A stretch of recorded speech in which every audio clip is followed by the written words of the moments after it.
ഇല്ല, ട്രാവലിംഗ്. കുഴപ്പമൊന്നുമില്ലല്ലോ? ഒന്നുമില്ല. എന്തെങ്കിലും കഴിച്ചോ? നീ കിടന്നു, ഞാൻ രാവിലെ വിളിക്കാം.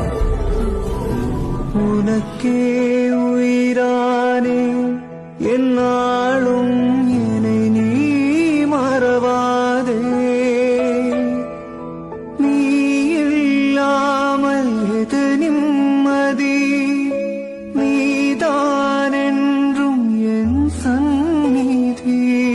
கண்ணே கலைமானே கன்னிமயிலென கண்டேன் உனை நானே. அந்திப்பகலுனை நான் பார்க்கிறேன், ஆண்டவனே இதைத்தான் கேட்கிறேன். ஆரிராரோ